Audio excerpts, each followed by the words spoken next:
people, welcome back. We are doing 1 point perspective today. So get out your sketchbooks, get out your piece of paper, a pencil. You will need a ruler and your lovely brains. Let's get started. Okay, for this video, we are looking at 1 point perspective. You're gonna need a ruler, a pencil, and a piece of paper. If it's in your sketchbook, great. If it is on just a regular piece of paper, that's fine too. But if you look through the video or think about the name itself, 1 point perspective is going to have one singular point. So somewhere on your page, you're going to need to put a little point.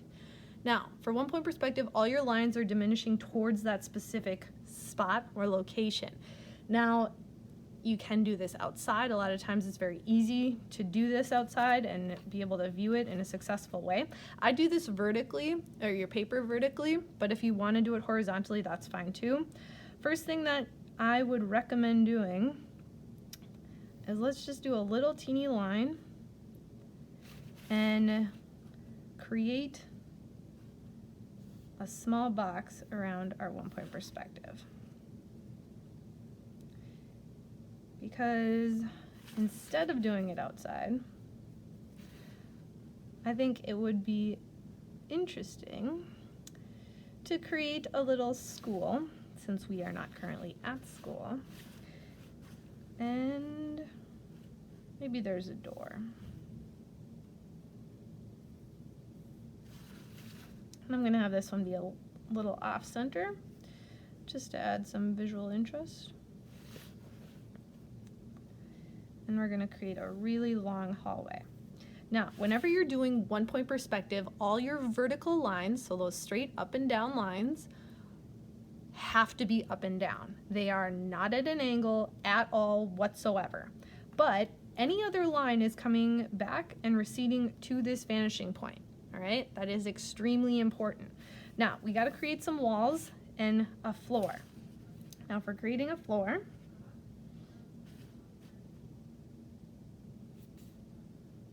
it's going to stem off from the very edge, because that's going to be our super far back wall.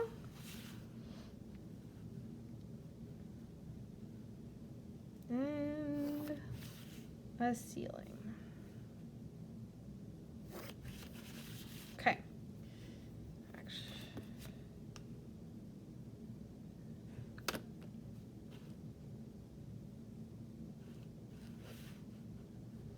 This is going to be more accurate if we go from that vanishing point, which is what I should have done initially. All right, making mistakes, but fixing them, that's what erasers are for.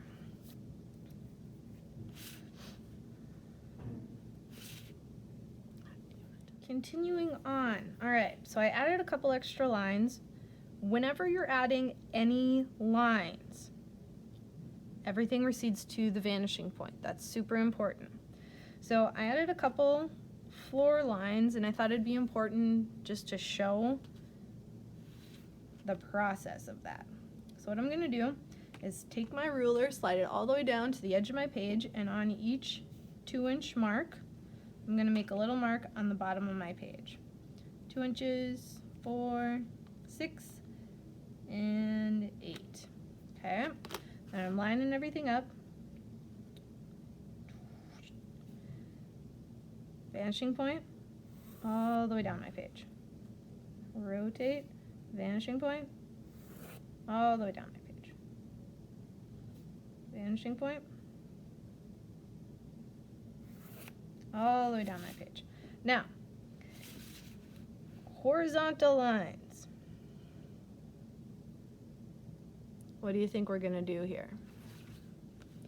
We're going to line it up and measure it out. Okay, so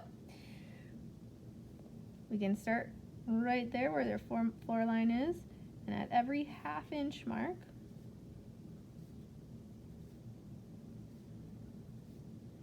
making a little mark.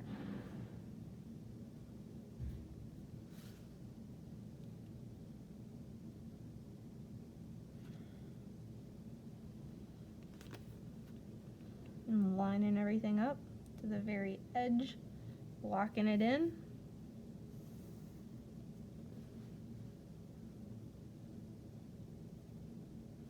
You don't have to do a 1/2 inch. If you wanted to do an inch, that's totally fine.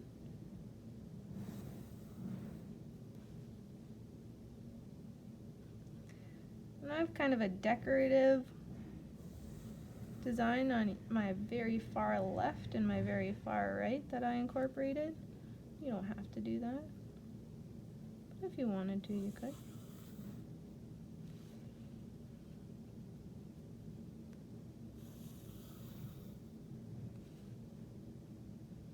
Now these are going to be tiles on our floor, and if they are tiles on our floor, it's going to be very important that we give them at least some sort of shading. It doesn't have to be anything too specific or deep, but you want to do something.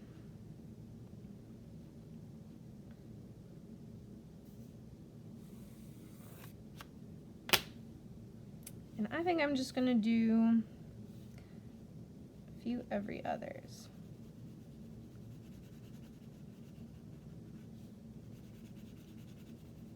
Just very light, kind of like a checkerboard.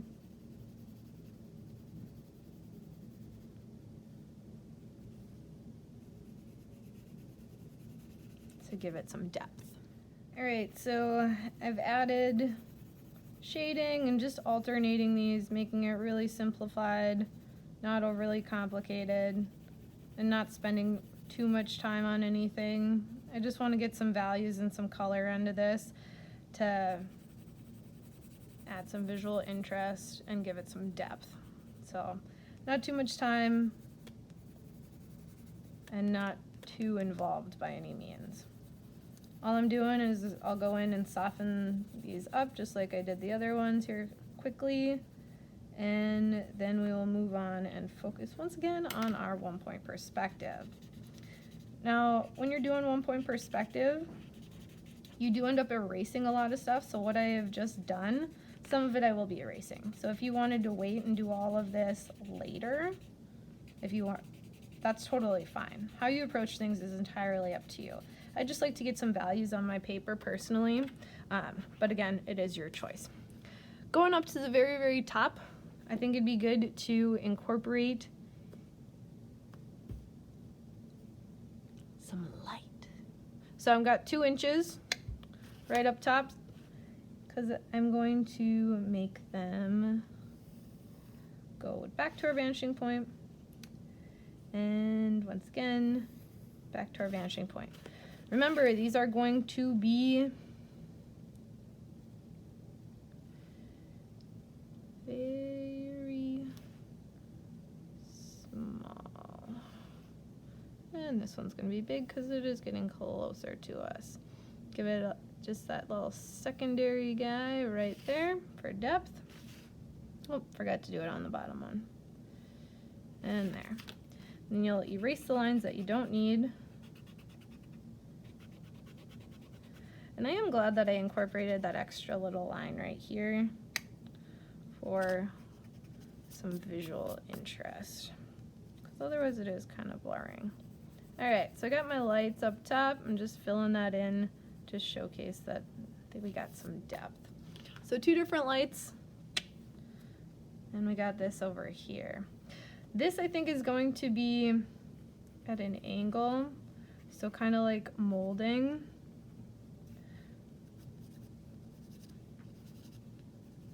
But I'm not going to worry about that right now. Let's get some doors in here. All right, so if I'm doing a door, I can line up my ruler with the very edge of my page. Super easy way to do this. The top of the door has got to go back to our vanishing point, right? So line it up with the vanishing point, top of the ruler, and it can stop right about there. Once again, if it is a vertical line, 100% perfectly straight, not at an angle. And since it is a door, it has to go back a little bit. So I'm using my ruler. Notice every single time I am making a line, I'm using my ruler. I'm not freehanding really anything except maybe my shading a little bit. That is it. Okay. So I have a door. Maybe I want a window. Maybe I want to incorporate some lockers. It is entirely up to you how you want to approach this. Now, in the very, very back, I got another door, which is a very boring door, so maybe you want to add something to that. Maybe you got pictures on one side. Get some, let's do a couple lockers. Okay, a locker up top. Now, these lockers, we're going to go straight down, and they're going to go out from the wall, just like ours do at school. And if they go out from the wall, that means we will be covering up some things, and that's okay. Straight up and across.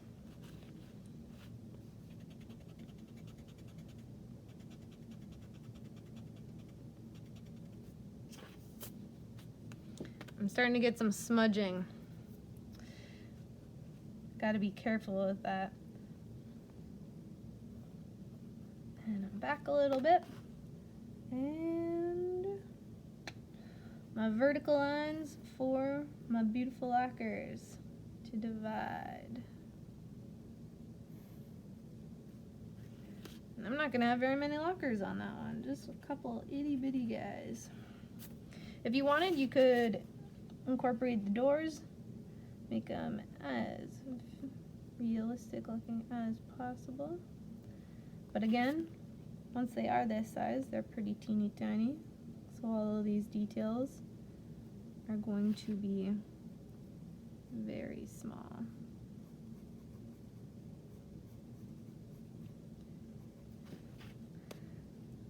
You can do the top of the door here.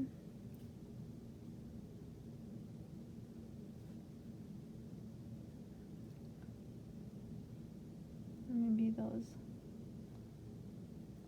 little ribbing lines. And at the bottom. Okay. So, adding in a bunch of different stuff, as much as you want, and make it your own. All right, thanks for watching.